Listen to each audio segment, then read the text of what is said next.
మీకు ఒక suspense crime థ్రిల్లర్ని ఇప్పుడు నేను మీకు చూపించబోతున్నాను. చూపించే ముందు ప్రస్తుతం నేను ఉయ్యూరులో ఉన్నాను. ఉయ్యూరులో ఒక ఫ్యామిలీ, రిటైర్డ్ ఫ్యామిలీ ఉన్నారు. ఒకసారి ఫస్ట్ ఆ ఫ్యామిలీని ఒకసారి మీరు చూడండి. భార్య భర్తలు ఇద్దరు కూడా ఒక చిన్న ఇంట్లో ఉంటున్నారు. వెనకాల ఉయ్యూరు టౌన్ సీఏ ఉన్నారు. ఇదంతా కూడా ఏం జరిగిందని మీకు చెప్పే ముందు ఒక్కసారి ఈ వీడియో ఒకసారి చూడండి. Sir you are visible sir. Sir you are visible sir. Thank you very much sir. Thank you very much sir. That's why I am asking you sir. You are still visible sir. अपने अपना मुंह दिखा है इसलिए बोल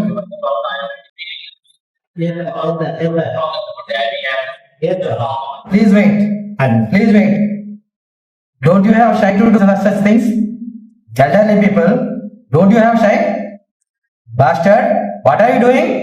Where are you from? Come visible to me. Mr. Sivasankar, now you break the national secret. Now, What are you talking? What are you doing? Don't you have shy? Police. Remember, we will catch you. We will put you behind the bus. చూశారు కదా, ఆ వీడియోలో ఉన్నది as it ఈస్గా ఇక్కడ ఉన్న వాళ్ళే. So ఈ రిటైర్డ్ ఎంప్లాయీస్ అండ్ సిఐ గారు కూడా ఉన్నవాళ్ళే. అసలు ఏం జరిగింది అనేది మీకు ఆల్మోస్ట్ అర్థమైపోతుంది కదా. ఈ మధ్యకాలంలో సైబర్ క్రైమ్స్ ఎంత దారుణంగా వాళ్ళు ప్రవర్తిస్తున్నారంటే భయభ్రాంతులకు గురి చేసేస్తున్నారు. డబ్బులు గుంజుకోవడానికి ఎన్ని ప్రయత్నాలన్నా చేస్తున్నారు. ఆ ప్రయత్నాన్ని తిప్పికొట్టారు ఉయ్యూరు టౌన్ సిఐ రామారావు గారు. సో రామారావు గారి దగ్గరికి వెళ్ళే ముందు ఒకసారి ఎంప్లాయీస్, రిటైర్డ్ ఎంప్లాయీస్ ఉన్నారు. సార్ శివశంకర్ గారు, సార్ యాక్చువల్గా ఏం జరిగింది? మిమ్మల్ని సైబర్ అటాక్ మీ మీద జరగడానికి ప్రధాన కారణం ఏంటి? ఫస్ట్ సార్, ఒక ఆడియో కాల్ వచ్చింది సార్. ఆడియో కాల్ వచ్చి, నేను ట్రాయ్ డిపార్ట్మెంట్ నుంచి, నా ఐడి సోన్సో, నా పేరు సోన్సో, మీరు 7th January 2026 ముంబైలో ఎయిర్టెల్ షాప్లో ఒక సిమ్ తీసుకున్నారు, ఆ ఫోన్ నెంబర్ ఇది, మీరు తీసుకున్నారా అని అడిగాడు సార్. నేను తీసుకోలేదు, అసలు ముంబై రాలేదన్నా. మీరు ముంబై రాలేదన్నాను సార్.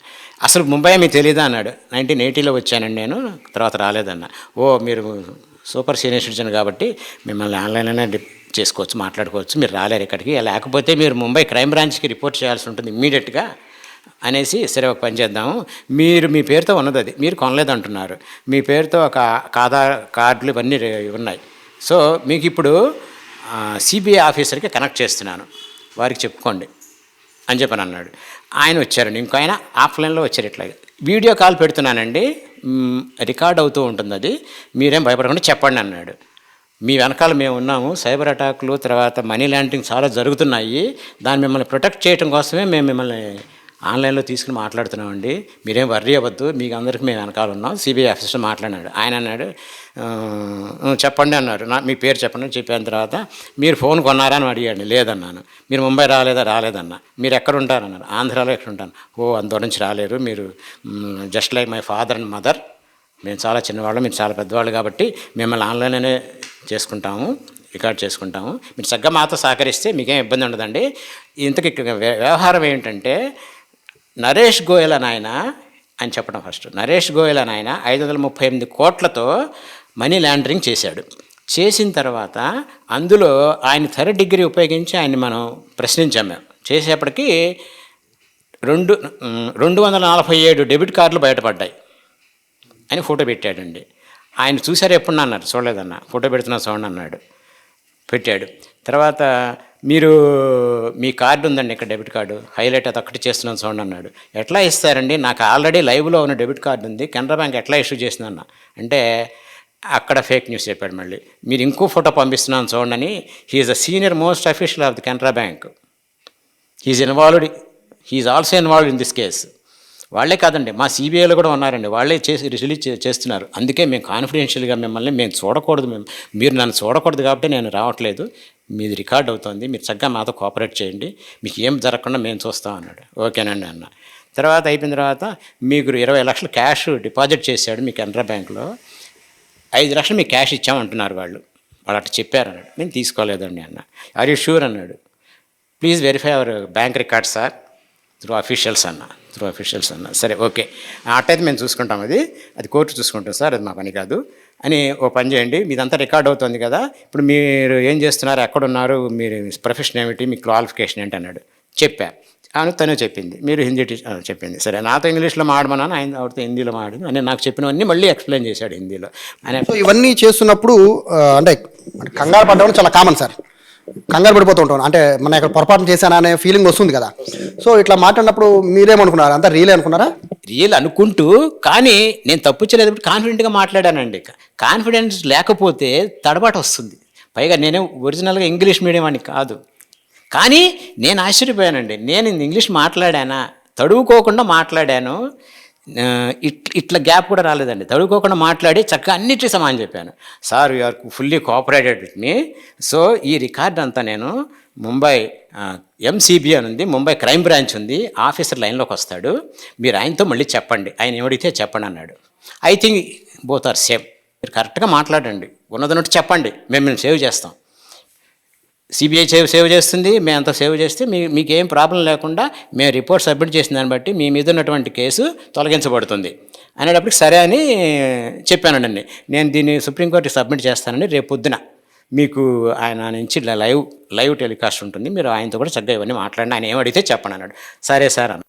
మీ కాల్ని రేపు పొద్దున్నకి సుప్రీంకోర్టులో నుంచి మీ హీరింగ్ ఉంటుందని చెప్పారు. నేను పంపించేశానండి, ఎప్పుడు ఉంటుందో రేపు పొద్దున్న నాకు వాళ్ళు చెప్తారండి అన్నాడు. మర్నాడు పొద్దున్న 9 గంటలకు మీరు రెడీగా ఉండండి ఇక్కడ అన్నాడు. కూర్చున్నాం సార్, మొన్న పొద్దున కూర్చున్న తర్వాత హలో అన్నాడు. వచ్చారు ఉన్నారు కదా అన్నాడు. సరే ఇప్పుడు నేను కనెక్ట్ చేస్తున్నాను, మీకు చీఫ్ జస్టిస్ లైన్లోకి వస్తారు, నేను మీరు వాళ్ళు రావంగానే హానరబుల్గా లేచి నుంచోండి చాలు అన్నాడు. సరే మామూలుగా నుంచున్నాము. అప్పటికి please sit down mister Shivashankar and Bharatalakshmi అన్నాడు. కూర్చున్నాము. ఆయన క్వశ్చన్స్ వేసాడు. సార్ మీరు ముంబైలో ఫోన్ కొనుక్కున్నారా, ఈ నెంబర్ మీదేనా అని అడిగాడండి. Same questions. ఆ క్వశ్చన్ అడగంగానే నాకు 100% తేలిపోయింది సార్. సుప్రీంకోర్టు చీఫ్ జడ్జి నన్ను ఆ క్వశ్చన్ లైవ్లో అడుగుతారా అనేది నాకు అప్పుడు అసలు 100% క్లియర్ అయిపోయింది. 8 అవర్స్లో ఇస్తూ వాళ్ళు జడ్జి గారు చెప్తారు, రిలీజ్ చేస్తారు, అది మీకు ఇచ్చేస్తాము. సో మీరు రిలీవ్ అవ్వచ్చు, ఈ కేసు నుంచి రిలీవ్ అవ్వచ్చు. ఈ 4 మాత్రం ఇలాగే ఉంచండి, జారీ చేయండి, ఇలాగే దీన్ని ఏం పని చేయొద్దు అని చెప్పారు. అది వాళ్ళు మాకు ఇచ్చింది. వాళ్ళు 9 లైన్లోకి వస్తారు కదా, మేము మా పనులను కంప్లీట్ చేసుకుని లైన్లో ఉంది ఆ తలుపులు వేసిన బండి తీసుకుని బయటికి వెళ్ళిపోయామండి. 8 బయటికి వెళ్ళిపోయాం. టిఫిన్ తిందాం, బయట తిందాం, మా తమ్ముడి వంటికి తిందామని అయ్యేటప్పటికి చివరికి చేసి సార్తో మాట్లాడాలి. నేను డైరెక్ట్గా వెళ్ళనా అని మా తమ్ముడిని అడిగితే ఇక్కడే ఆఫీసు, నేను మాట్లాడిస్తానని ఫోన్ చేశారండి. ఫోన్ చేసేప్పుడు సార్ వెంటనే రియాక్షన్, నేను విజయవాడలో ఉన్నాను, నేను మీకు హెల్ప్ చేసి నేను ఉన్నాను, మీ వెనకాల భయం వద్దు. సిఐ గారికి చేశారు మీరే, అంటే లైన్లో ఉన్నప్పుడే మీరు పోలీసులు కాంటాక్ట్ అయ్యారు. వాళ్ళు అప్పుడు వెళ్ళిపోయారు. నిన్న పొద్దున వెళ్ళాను నేను బయటికి. నిన్న పొద్దున కాంటాక్ట్ చేశాం మా తమ్ముడి ద్వారా, నేను చేయలే అనేసి కాంటాక్ట్ చేస్తే ఆయన అన్నారు, సార్ మీరు ఎక్కడున్నా నేను వచ్చేస్తాను, డైరెక్ట్ ఫోన్ చేశారు సార్ నాకు ఆయన. అప్పుడు నాకు నేను బలం వచ్చి సార్ మేము వెయిటింగ్ అన్నాను. సరే ఆయన వచ్చారు, ఇక్కడనే సెటప్ చేసుకున్నాం, మాట్లాడాము. ఆ తర్వాత మీకు తెలిసిందే నాకు ఆయన సిఐ రామారావు గారు వాళ్ళ డిపార్ట్మెంట్ అంతా I will grateful them, I will thankful them. తర్వాత నేను సెటప్ చేసిన తర్వాత 9 నేను అన్నాను, ఏంటి లేట్ అయిన 3 అవర్స్ నుంచి వెయిట్ చేస్తున్నాం మేము, ఎందుకని మీరు లైన్లో లేరు అన్నాడు. సార్ నాకు చిన్న మోషన్స్ వస్తే సెలైన్ పెట్టుకుని ఇప్పుడే వచ్చానండి, 11:30 అయిపోయింది, ఇప్పుడే వచ్చాను బయటికి, ఇప్పుడే వచ్చాను హాస్పిటల్ డైరెక్ట్గా వచ్చాను. Take milk coffee or that water అన్నాడు. I will call of 10 minutes or 20 minutes, take your own time అన్నాడు. అనేప్పటికి నో సార్ ప్లీజ్ నేను వాటర్ తాగానన్న.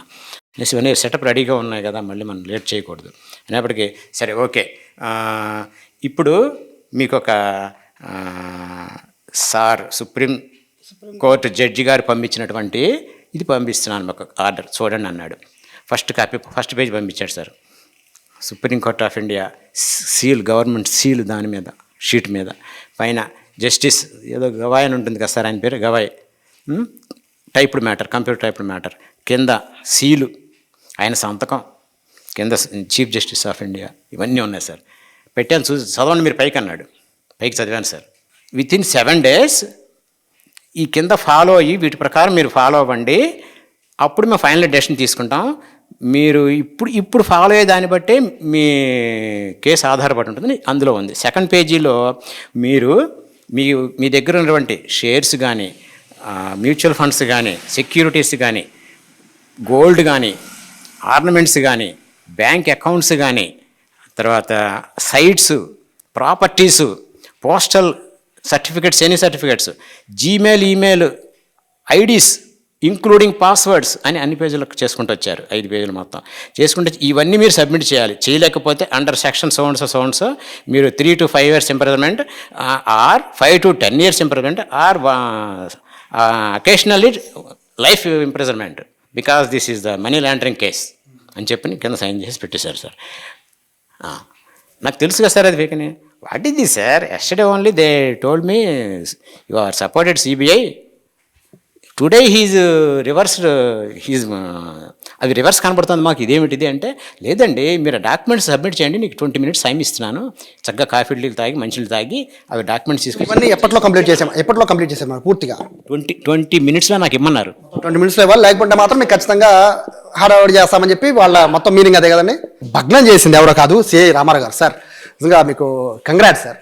ఎందుకంటే ఈ వీళ్ళిద్దరూ చూస్తుంటే అంటే ఎవరో వీళ్ళు స్టేషన్కి వచ్చి వాళ్ళు పరిగెత్తు కంగారులో బీపీలు షుగర్లు పెరిగిపోయే పరిస్థితి ఉంటుంది. సో ఈ మూమెంట్లో మీరు వచ్చి వీళ్ళని సేవ్ చేయడమే కాదు, వాళ్ళను కూడా మీరు ఆ వీడియోలు చూస్తుంటే చాలా హ్యాపీ అనిపించింది. ఎందుకంటే వాళ్ళు మీ దెబ్బకి వాళ్ళు బెదిరిపోయి మొత్తం బ్లాక్ కూడా చేశారు. సో అసలు మీరు చెప్పండి, అంటే ఈ ప్రధానంగా వీళ్ళని ఎందుకు టార్గెట్ చేశారు? ముఖ్యంగా ఈ రోజుల్లో ఈ డిజిటల్ అరెస్ట్ సంబంధించి బాగా టార్గెట్ చేసేది ఎవరైతే ధనవంతులు ఉన్నారో, వృద్ధులు ఉన్నారో, ఇటువంటి వాళ్ళని బాగా టార్గెట్ చేస్తున్నారు.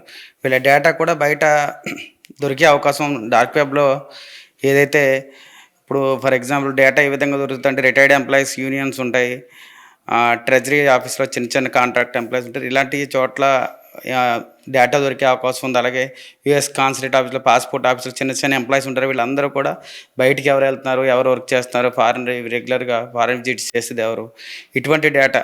అలాగే మా సూపర్ మార్కెట్స్లో కానీ, గోల్డ్ షాపుల్లో కానీ, ఇలాంటి చోట్ల ప్రతి చోట కూడా ఎవరైతే ఎక్కువ డబ్బు స్పెండ్ చేస్తున్నారో వాళ్ళకి సంబంధించిన డేటా ఈజీగా దొరికే అవకాశం ఉంది. ఆ డేటాని చిన్న చిన్న ఎంప్లాయీస్ దాన్ని థెఫ్ట్ చేసి అలాగే డార్క్ వెబ్లో పెట్టి అమ్మేసి అవకాశం ఉంది. ఆ డార్క్ వెబ్లో డేటా కలెక్ట్ చేసుకుని ఇటువంటి అఫెండర్స్ ఇండియన్ నెంబర్స్ నుంచి కంబోడియాలోనో లేదంటే మయన్మార్లోనో అలాంటి చోట్ల ఉంటూ ఇండియన్ నెంబర్స్ వాట్సాప్ అక్కడ యాక్టివేట్ చేసుకుని ఇలాంటి క్రైమ్ అంతా చేస్తూ ఉంటారు. దీంట్లో రిటైర్డ్ ఎంప్లాయీస్ డేటా వాళ్ళ దగ్గర ఉన్నట్టుంది. సార్ వాళ్ళని టార్గెట్ చేశారు. యాక్చువల్గా మీకు ఇన్ఫర్మేషన్ రాగానే బేసిక్గా అంటే తప్పుగాను కదా సార్, బేసిక్గా ఎట్లా ఉంటుందంటే పోలీసులు అనగానే సైబర్ క్రైమ్గా అంటే వచ్చి కంప్లైంట్ ఇచ్చాక చూడొచ్చులే అనే ఫీలింగ్ ఉంటుందేమో చాలా మంది జనాల అభిప్రాయం సార్. అందరికి కూడా అదే, అంటే ఫోన్ చేస్తే రోజుకు 100 calls వస్తూ ఉంటాయి బట్ మీరు అలా కాదు, ఒక్క కాల్ వస్తే ఇమీడియట్గా లైవ్లో ఉండగా వాళ్ళని పట్టుకున్నారు. అది ఏం జరిగింది సార్ స్టోరీ? మేము ఈ మధ్యకాలంలో మా జిల్లా ఎస్పీ విజయసాగర్ నాయుడు ఐపీఎస్ గారు ఈ సైబర్ క్రైమ్స్ మీద ఎక్కువ కాన్సన్ట్రేషన్ చేయమని చెప్పి మాకు ఇన్స్ట్రక్షన్స్ ఇవ్వడం జరిగింది. ఈ సైబర్ క్రైమ్ ఎక్కడ రిపోర్ట్ అయినా సరే మేము దాంట్లో డీప్గా ఎంక్వైరీ చేస్తున్నాం. ఈ పర్టికులర్ కేసులో నాకు ఎప్పుడైతే కాల్ వచ్చిందో అతను ఇంకా లైన్లోనే ఉన్నారని చెప్పారు. ఇది చాలా అరుదైన సన్నివేశం. చాలామంది ఈ క్రైమ్ అంతా కంప్లీట్ అయ్యే వరకు కూడా ఒక వారం రోజులు, 10 రోజులు, 2 రోజులు, 3 రోజులు లైన్లోనే ఉండి ఈ డబ్బులని ట్రాన్స్ఫర్ అయిన తర్వాత మాత్రమే మనకు రిపోర్ట్ వస్తుంది డిజిటల్ అరెస్ట్లో. పర్టికులర్ దీంట్లో లక్కీగా ఏం జరిగిందంటే మన వాళ్ళకి కొంచెం టైం దొరికింది. ఆ టైంలో నాకు సమాచారం ఇచ్చారు. ఇమీడియట్గా నాకు అర్థమైంది ఇది డిజిటల్ అరెస్ట్ అని చెప్పి నేను వెంటనే ఇక్కడికి వచ్చి మన వాళ్ళకి బ్రీఫ్ చేసి ఈ విధంగా మాట్లాడండి, అతన్ని లైన్లోకి వచ్చి ఈ విధంగా చేయండి అని చెప్తే శివశంకర్ గారు ఎగ్జాక్ట్గా మేము ఎలా అయితే చెప్పామో ఆ విధంగా మాట్లాడారు. చివరికి అతను లైన్లోకి వచ్చారు. మాకు అప్పటివరకు మేము కలెక్ట్ చేసుకోవాల్సిన డేటా కూడా మేము కలెక్ట్ చేసుకున్నాము. లైన్లోకి వచ్చిన తర్వాత ఇంకా వాళ్ళు పర్టికులర్గా బ్లాక్మెయిల్ చేసే స్థాయికి వచ్చేస్తారు. స్థిర చరాస్తుల వివరాలు, అలాగే సెక్యూరిటీస్, బాండ్స్, డిపాజిట్స్, గోల్డ్ అన్ని వివరాలు కూడా తీసుకుంటున్నారు. తీసుకుని ఇంకా ఫైనల్గా ఇంకో 2 గంటల్లో ఈ వృద్ధుల్ని బాగా భయపెట్టి అవంతా ట్రాన్స్ఫర్ చేయించుకుని వ్యవహారం చేయబోతారని చెప్పి అర్థమై నేను ఇంటర్వ్యూన్ అయ్యి మధ్యలోకి వచ్చి ఎప్పుడైతే అతను క్వశ్చన్ చేశానో ఆల్రెడీ రియల్ పోలీసుని చూడగానే వాడు భయపడి ఆఫ్లైన్ అయిపోయాడు. మొత్తం ఆ నెంబర్స్ కూడా బ్లాక్ అయిపోయి తిరిగి మనం కాల్ చేద్దామని కూడా కాంటాక్ట్ అయ్యే పరిస్థితి లేదు అవతల వైపు నుంచి. బేసిక్గా రికార్డ్ చేసే అవకాశం లేదా సార్ మొబైల్లో? అంటే వీళ్ళు రికార్డ్ చేయలేరు సార్, అంటే అవతల పర్సన్స్ ఏం చెప్తున్నారు అనేది? అవతల పర్సన్స్ అది డిజేబుల్ చేస్తారు. స్క్రీన్ రికార్డ్ చేద్దామన్నా కూడా అవ్వదు. అవతల పర్సన్స్ అది సెట్టింగ్స్ ఆ విధంగా చేస్తారు, డిజేబుల్ చేస్తారు. స్క్రీన్ రికార్డ్ అవ్వదు వాళ్ళు చేసి. ఎక్స్ట్రా వాళ్ళు ఇటువంటి బాధ్యతలు ఇంకెవరు ఉంటే స్క్రీన్ రికార్డ్ చేసి మీకు ఇచ్చే అంత స్కోప్ ఉండదా సార్ అని? కొన్ని సందర్భాల్లో చేయొచ్చు, కొన్ని సందర్భాల్లో వాళ్ళే డిజేబుల్ చేస్తారు. స్క్రీన్ రికార్డింగ్ చేసి కటింగ్ ఎడ్జ్ టెక్నాలజీ వాడుతూ ఉంటారు వాళ్ళు. అవతల వాళ్ళు స్క్రీన్ రికార్డింగ్ చేయకుండా ఏవైతే సెట్టింగ్స్ ఉంటాయో అన్నీ చేస్తూ ఉంటారు. ఆటోమేటిక్గా వాళ్ళకి కూడా అర్థమవుతుంది. స్క్రీన్ రికార్డింగ్ చేస్తుంటే వాళ్ళకి కూడా నోటిఫికేషన్ ఇలా ఉంటుంది, స్క్రీన్ రికార్డింగ్ చేయకూడదని చెప్తారు. మీరు అబ్జర్వ్ చేసిన దాని ప్రకారం అంటే అంత ఈజీగా దొరకరు, బట్ ఐ థింక్ నేను అనుకోవడం, బట్ మీకు ఏమైనా ఇన్ఫర్మేషన్ వచ్చింది సార్? అంటే వాళ్ళు ఎక్కడి నుంచి చేశారు ఏంటి ఏమైనా ఇన్ఫర్మేషన్? అది నెంబర్ వచ్చి నార్త్ ఈస్టర్న్ స్టేట్కి సంబంధించిన నెంబరు. ఎవరైనా సరే డిజిటల్ అరెస్ట్లో ఎక్కువ నెంబర్స్ ఇండియా ఉంటున్నాయి, వాట్సాప్ నెంబర్స్ కానీ కాంటాక్ట్ అయ్యే నెంబర్స్ కానీ ఇండియా ఉన్నాయి. అవన్నీ కూడా ఫేక్ ఐడీస్ మీద తీసుకున్న నెంబర్స్.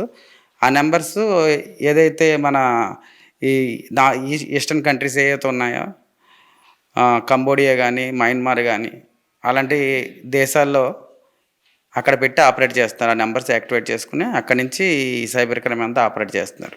ఇది ఈ మొత్తము ఈ చెప్పిన ఈ క్రైమ్ థ్రిల్లర్ స్టోరీ ఇది.